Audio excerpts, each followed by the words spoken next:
எவ்வளோ வாழ்த்தனம் பண்ணாலும் கரெக்டா படிச்சிடுறீங்கன்னு இத்தனை நான் அமைதியா இருந்தேன். ஆனா என்ன இவ்வளோ கேவலமா மார்க் எடுத்து வச்சிருக்கீங்க? ஆ, நீ ஃபர்ஸ்ட் ரேங்க் தானே எடுத்துட்டு இருந்த, இப்போ என்ன 6th ரேங்க் எடுக்கிற? ஆமாம், ஃபஸ்ட் ஸ்டாண்டர்ட் படிச்சிருந்தேன், அதனால் ஃபஸ்ட் ரேங்க் எடுத்தேன். இப்போது 6th ஸ்டாண்டர்ட் படிக்கிறேன்ல, அதனால 6th ரேங்க் எடுக்கிறேன். அப்போ 10th படிக்கும் போது 10th ரேங்க் எடுப்பியா? சார், உங்களுக்கு என்ன பிரச்சனை? நான் ரிவர்ஸில் வரலான்னு இருக்கேம்மா. இப்போ ஃபர்ஸ்ட் ஸ்டாண்டர்ட் படிக்கும் போது 6th ரேங்க் வாங்குறேன், 6th படிக்கும் போது ஃபர்ஸ்ட் ரேங்க் வாங்குவேன், அவ்வளோதான். உடம்பெல்லாம் திமிரு.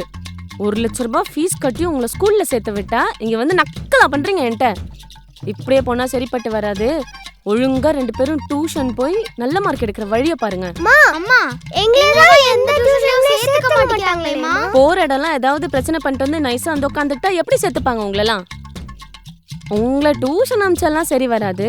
வீட்டுக்கே ஒருத்தர் வந்து உங்களை சொல்லி கொடுக்குற மாதிரி பண்றேன், ஹோம் டியூஷன். மா, டியூஷன்லாம் வேணாமா, வீட்டில் தான் நிம்மதியா இருக்கும். அது உங்களுக்கு பிடிக்கலையா? நீ டியூஷன் போனாதான்டா எனக்கு நிம்மதி, அது உனக்கு பிடிக்கலையா? நீங்கள் 2 பேரும் பண்ணுறது எனக்கு பிடிக்கல. பிடிக்குதோ பிடிக்கலையோ, நாளையிலேருந்து ஹோம் டியூஷன். மார்க் எடுத்து வச்சிருக்கீங்க, படிக்கிற வேலையை பாரு. என்னக்கா டியூஷன் வைக்க போறாங்களா, என்ன பண்றது? நீ மட்டும் ஒழுங்கா படிச்சிருந்தா என்ன எதுக்கு டியூஷன் வைக்க போகிறாங்க? நீ என்னமோ ஃபர்ஸ்ட் வந்த மாதிரியே சொல்ற. சரி, ஓகே விடு. எவ்வளோ பார்த்துட்டோம், இதையும் சமாளிக்க வேண்டியது தான்.